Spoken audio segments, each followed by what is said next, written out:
लाडकी बहीण योजनेबाबतच्या 3 अत्यंत महत्त्वाच्या असणाऱ्या अपडेट्सवर आपण आज सविस्तर माहिती घेणार आहोत. त्यामुळे व्हिडिओ शेवटपर्यंत पाहायचा आहे. चॅनलवर नवीन असल्यास चॅनलला सबस्क्राईब करायला आणि तुम्ही फेसबुकवर पाहत असल्यास पेजला फॉलो करायला विसरू नका.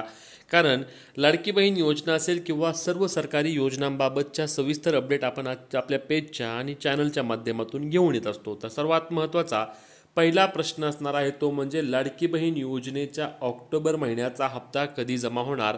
कारण आता आपल्याला माहिती आहे की लाडकी बहीण योजनेच्या ऑक्टोबर महिन्याच्या हप्ता वितरणासाठीचा GR अथवा शासन निर्णय हा राज्य सरकारद्वारे महिला व बालविकास विभागाने साधारणपणे दिनांक 28 तारखेला म्हणजेच की 28 ऑक्टोबरला GR आलेला आहे.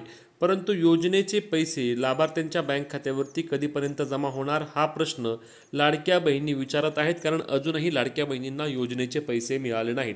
तर लाडकी बहीण योजनेबाबतच्या ऑक्टोबर महिन्याची महत्त्वाची अपडेट ही आहे की 5 तारखेपासून योजनेच्या हप्त्याचे वितरण सुरू होणार असल्याची माहिती मिळत आहे. म्हणजेच की 5 ऑक्टोबरपासून लाडक्या बहिणींना योजनेचे पैसे मिळण्यास सुरुवात होईल आणि साधारणपणे 10 ऑक्टोबरपर्यंत सर्व लाडक्या बहिणींना योजनेचे पैसे जमा होतील. किती तारखेपर्यंत? तर 10 ऑक्टोबरपर्यंत लाडकी बहीण योजनेचा 10 नोव्हेंबरपर्यंत लाडकी बहीण योजनेच्या ऑक्टोबर महिन्याचा हप्ता पार पडेल. 5 नोव्हेंबरपासून सुरुवात होईल आणि 10 नोव्हेंबरपर्यंत हप्ता ऑक्टोबर महिन्याचा आहे. त्यामुळे ऑक्टोबर त्या ठिकाणी माझ्याकडून बोललं गेलं. परंतु 5 नोव्हेंबरपासून 10 नोव्हेंबरपर्यंत लाडक्या बहिणींना योजनेचे पैसे जमा होतील. त्यानंतर दुसरा महत्त्वाचा प्रश्न यामध्ये विचारला जातोय तो म्हणजे की कोणत्या महिलांना योजनेचे पैसे जमा होणार. कारण पैसे वितरित तर होणार परंतु जमा कोणाला होणार? KYC केलेल्या महिलांना जमा होणार का? ज्यांना सप्टेंबरपर्यंत पैसे आले त्यांना जमा होणार का? किंवा ज्यांचे पैसे जून महिन्यापासून बंद झाले आहेत त्यांना योजनेचे आत्ताचे पैसे मिळणार का?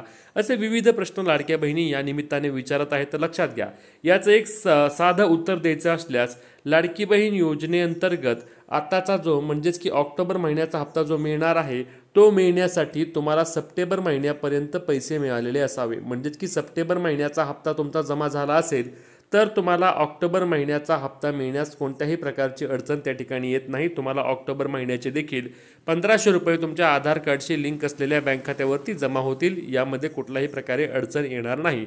ज्यांना सप्टेंबर महिन्यापर्यंत पैसे आले नाहीत म्हणजे ज्यांचे जून महिन्यापासून पैसे बंद झाले किंवा काहींना ऑगस्ट महिन्यापासून पैसे बंद झाले आहेत तर अशा लाडक्या बहिणींना मात्र यावेळीचा देखील हप्ता मिळण्याची शक्यता मोठ्या प्रमाणावर कमी आहे. काही प्रमाणामध्ये आपण पाहिलं होतं की सप्टेंबर महिन्याच्या हप्त्या वितरणावेळी अनेक अशा महिला होत्या की ज्यांचे जून महिन्यापासून पैसे बंद झाले होते परंतु त्यांना सप्टेंबर महिन्याचे पैसे जमा झाले. तर त्या लाडक्या बहिणींना ऑक्टोबर महिन्याअंतर्गत देखील पैसे येणार आहेत. ज्यांचे पैसे मागील काही महिन्यांपासून येत नाहीत त्यांना मात्र आता ऑक्टोबर महिन्याचा देखील हप्ता मिळणार नाही. आता तुम्ही म्हणाल की आम्ही KYC केली, आमची KYC यशस्वीरित्या पार पडली, आम्ही योजनेच्या सर्व अटी व निकषांमध्ये पात्र आहे, मग तरी देखील आम्हाला पैसे का मिळणार नाहीत? मग तर लक्षात घ्या, KYC साठी तुम्हाला मुदत आहे आणि मुदत अंतिम संपल्यानंतर याबाबत पडताळणी प्रक्रिया केली जाईल आणि मग KYC मधून ज्या महिला पात्र होतील त्यांना योजनेचे पैसे सुरू राहतील आणि ज्या अपात्र होतील त्यांना योजनेतून बाद करण्यात येईल अशी प्रक्रिया असणार आहे. म्हणूनच तुम्हाला जर KYC केली असेल तर लगेच असं नाही की KYC केली म्हणून तुम्हाला पैसे मिळतील. तुम्हाला यासाठी काही दिवस थांबावे लागणार आहे. त्यानंतर एक अजून महत्त्वाचा प्रश्न म्हणजे की KYC ची परिस्थिती काय आहे. कारण अनेक लाडक्या बहिणी याबाबत विविध प्रकारच्या शंका घेत आहेत की नक्की हा KYC चा विषय कधी संपणार आहे, KYC ची परिस्थिती काय आहे आणि KYC संदर्भात नातेवाईकांचे आधार कार्ड वापरून KYC होणार का, असे विविध प्रश्न आहेत. तर लक्षात घ्या, लाडकी बहीण योजनेअंतर्गत KYC करायची कोणी? तर KYC करायची आहे सर्वांनी. ज्यांना योजनेचे पुढचे पैसे पाहिजेत त्या सर्वांनी आपली KYC करायची. सरकारच्या म्हणण्यानुसार साधारणपणे 2 कोटींच्या आसपास लाडक्या बहिणींची आता KYC प्रक्रिया देखील पूर्ण झालेली असावी. मग ज्या उर्वरित आहेत त्यांचा काय विषय आहे? तर अनेक महिलांचा विषय एकच आहे, तो म्हणजे आम्हाला पती नाही आहेत किंवा वडील नाही आहेत, मग आम्ही आमची KYC करू कशी?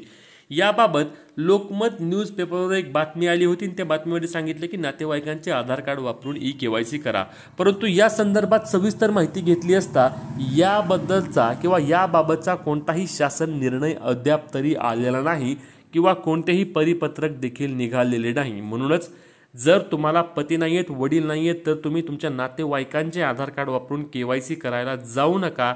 अन्यथा तुम्हाला योजनेतून अपात्र देखील ठरवले जाऊ शकते. कारण या संदर्भात सरकारकडून कोणत्याही प्रकारचा शासन निर्णय जाहीर करण्यात आलेला नाही आणि जोपर्यंत कोणत्याही योजनेच्या नियमाबाबतचा शासन निर्णय येत नाही तोपर्यंत आपण त्या योजनेच्या नियमाला अधिकृत मानू शकत नाही. म्हणूनच तुम्हाला पती वडील नसतील तर थोडे दिवस थांबा, यामध्ये नक्कीच कोणती ना कोणती अपडेट सरकार आणेल. तोपर्यंत तुमचे पैसे सरकार बंद करणार नाही, म्हणून या संदर्भात देखील तुम्हाला थोडे दिवस वाट पाहायची आहे. आता याच्या व्यतिरिक्त तुमचे जे प्रश्न असतील ते आम्हाला कमेंटमध्ये विचारायला विसरू नका. ही महत्त्वाची व्हिडिओ शेअर करायला, फॉलो करायला आणि सबस्क्राईब करायला विसरू नका. भेटूया पुढच्या व्हिडिओ. तोपर्यंत जय महाराष्ट्र.